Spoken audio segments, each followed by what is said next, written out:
I'm just coming to share a quick tip for you. I have done fabric crafting for a very long time. It kind of went on the back burner for quite a while. I kind of fell out of love with my lace and fabric crafting for one reason and another, and turned to paper crafting, and now I'm kind of doing a bit of both. And I'm wanting to use more and more fabric and trims and things in my journals. And so one thing that I've done before, if you look in way back in my video history, you'll see some really lovely fabric book. We just called them fabric books then, and we didn't really call them journals.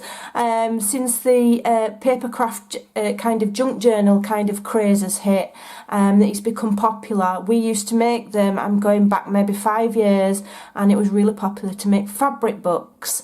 So go and have a look. I've got quite a few, and some of them are really lovely. And what I used to do was dye my own trims then. And I used Distress Ink from Tim Holtz. I've had these, I'm not joking, near enough since I first ever started crafting. That is how many I've had them for donkey's years. Alright, and I've never parted with them, and I'm glad because they're still inky, they still work. So this one is Tattered Rose, that one is Tea Dye, and that one is Vintage Photo. And this is a very cheap way of making these trims. It's cheaper than seam binding, which typically if you want value for money, you've got to order in from America. You can buy it on eBay from sellers, and they charge you a fortune for it. Or you know, the sari silk is quite popular at the moment. I've yet to get my hands on it, but you know, I will do at some point. So what I'm using in the meantime are these strips of cotton, and I'm going to tell you how to source it extremely cheaply. Okay, and it takes the tea staining absolutely beautifully. So this is what I use. It is a bed sheet. Now it's probably not cotton, 100% cotton. It's very lightly poly cotton, which is a cheaper manufactured version, but you know, it does the same thing. It's just got a mixture in with the cotton to make it cheaper probably.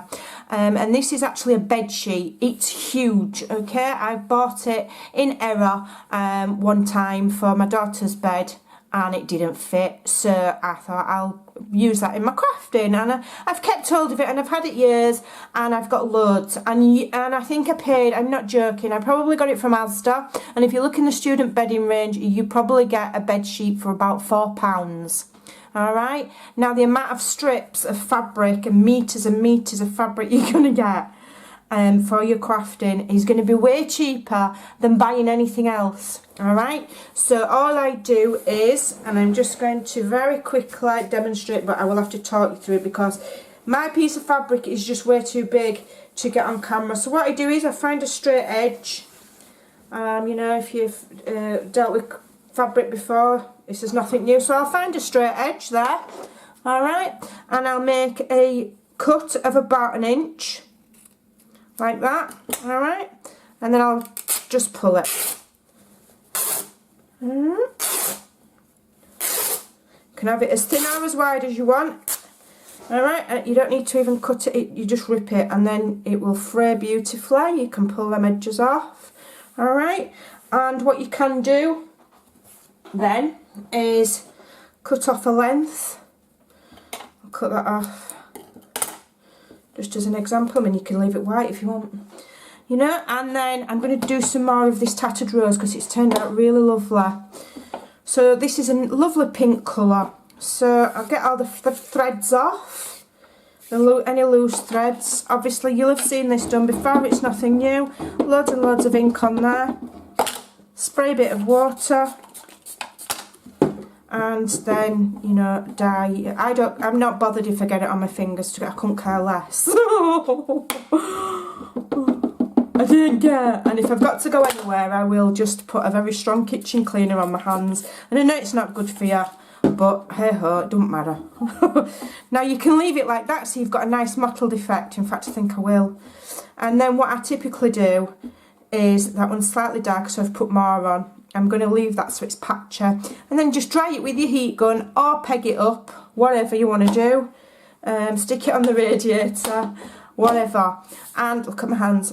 And what you can do, for example, I have taken a length of this and just a little running stitch, and you've got yourself a little gathered flower. Okay, let's just zoom in ever so slightly. You've got yourself a little gathered flower, and what I'm going to do is I'm going to get this doily here. I'll probably fold it in half. I'll attach the flower there, and then I'll probably arrange it on my journal on this. Well, this is not a journal, it's an insert. I might cut that doily so it goes at an angle, and then I put maybe 1 or 2 of those around there, and you know, you can decorate your journals with them. Another thing that you can do is obviously you can do your ruffles. So you just get a length and just fold it up on itself. Okay, I used to just fold it over my fingers and then fold back. Alright, you could pin it if you want. I wouldn't bother, I just run it straight through the sewing machine, and what I do is I tend to gather it as I'm sewing. So you're making a ruffle, and you're going to have that lovely frayed edge, and that ruffle there can go also on a book, on the edge there, like that for example. Okay, it'll look absolutely beautiful, really does. And put some stitches down, maybe stitch some buttons on, whatever. And another thing, of course, that you can do with these, just for an extra one, obviously you could use those then as tabs on your, sew them onto small amounts onto the edge of pages. Okay, so it'd be like a fabric tab and sew it on.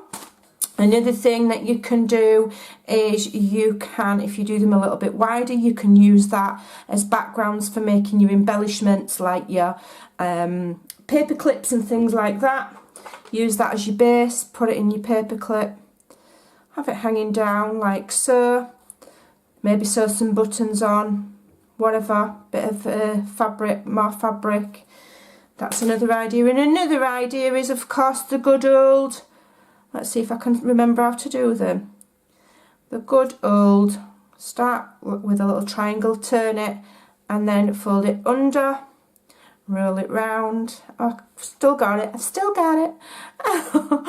and roll it round, and then I do finger and thumb, turn and twist,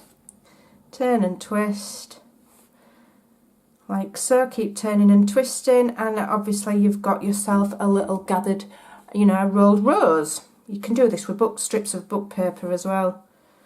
And it's just a really lovely way of adding fabric to your journals. If you get these from charity shops, look at my hands, charity shops, or you know, before you throw your bedding out, you know, if you change it regular like I have to do, then you know, save the good strips and make your little rolled roses and your embellishments out of it. So there you go, it's just a quick tip for some hand-dyed trim that is absolutely pennies, as opposed to paying however much a metre for things. Like I say, I think I paid about £4 for that sheet, so you know, make your money go further. Thanks for watching, I hope that helps, and I'll see you again soon. Bye.